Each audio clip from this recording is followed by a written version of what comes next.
Tonight we will be reading Grimm's Fairy Tales, The Frog King. In old times, when wishing was having, there lived a king whose daughters were all beautiful.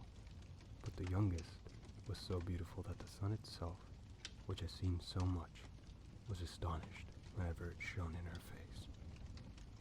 Close by the king's castle lay a great dark forest, and under an old lime tree in the forest was a fountain. When the day was very warm, the king's child went out into the forest and sat down by the side of the cool fountain.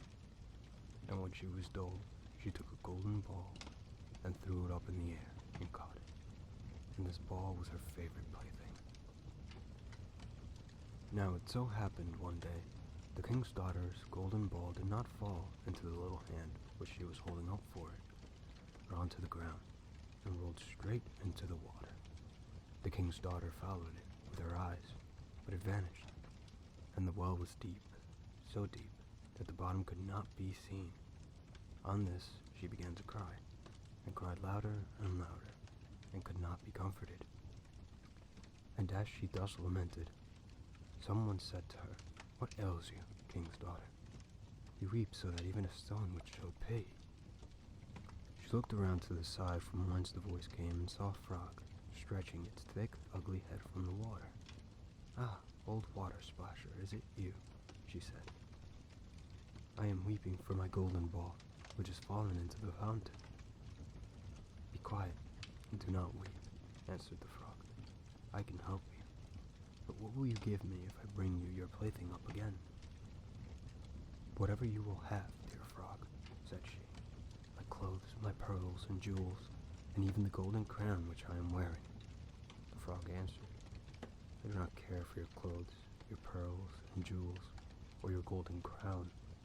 But if you will love me, and let me be your companion and playfellow, and sit by you at your little table, and eat off your little golden plate, and drink out of your little cup, and sleep in your little bed, if you will promise me this, I will go down below, and bring your golden ball up again." "Oh yes," said she, "I promise you all you wish, if you will but bring my ball back again." She however thought, "How the silly frog does talk. He lives in the water with the other frogs, and croaks, and convenient companion to any human being." But the frog, when he had received this promise, put his head into the water and sank down. In a short time, he came swimming up again with the ball in his mouth, and threw it on the grass. The king's daughter was delighted to see her pretty plaything once more, picked it up, and ran away. "Wait, wait," said the frog. "Take me with you. I can't run as you can." But what did it avail him to scream his croak, croak after her, as loudly as he could? She did not listen to it, but ran home, and soon forgot the poor frog, who was forced to go back into his fountain again. The next day, when she had seated herself at the table with the king and all the courtiers, and was eating from her little golden plate, something came creeping, splish, splash, splish, splash, up to the marble staircase. When it got to the top, it knocked at the door, and cried, "King's daughter, youngest, open the door." She ran to see who was outside, but when she opened the door, there sat the frog in front of it. Then she slammed the door in great haste, sat down to dinner again, and was quite frightened. The king saw plainly that her heart was beating violently, and said, "My child, what are you so afraid of? Is there a giant outside who wants to carry you away?" "Ah, no, it is no giant, but a disgusting frog," she replied. "What does the frog want with you?"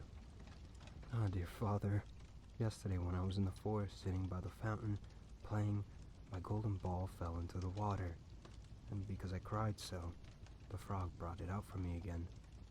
And because he insisted so on it, I promised him he should be my companion, but I never thought he would be able to come out of the water, and now he is here, and wants to come in." In the meantime, it knocked a second time, and cried, "King's daughter, youngest, open to me. Don't you remember yesterday, and all that you to me did say?" beside the cooling fountain spray. King's daughter, youngest, open to me. Then said the king, that which you have promised you must perform. Go and let him in. She went and opened the door, and the frog hopped in and followed her, step by step, to her chair. There he sat still and cried, lift me up beside you. She delayed, until at last the king commanded her to do it. When the frog was once on the chair, he wanted to be on the table. And when he was on the table, he said, now push your little golden plate nearer to me, that we may eat together. She did this. It was easy to see that she did not do it willingly. Frog enjoyed what he ate, but almost every mouthful she took choked her. At length he said, I have eaten, and am satisfied. Now I am tired. Carry me into your little room, and make your little silken bed ready, and we will both lie down and go to sleep. The king's daughter began to cry, for she was afraid of the cold frog, that she did not like to touch, and which was now to sleep in her pretty, clean little bed. But the king grew angry, and said, he who helped you when you were in trouble ought not afterward to be despised. So she took hold of the frog with her 2 fingers, carried him upstairs, and put him in a corner. But when she was in bed, he crept to her, and said, I am tired. I want to sleep as well as you. Lift me up, or I will tell your father. Then she was terribly angry, and took him up and threw him with all her might against the wall. Now you will be quiet, odious frog, said she. But when he fell down, he was no frog, but a king's son with beautiful, kind eyes. He, by her father's will, was now her dear companion and husband.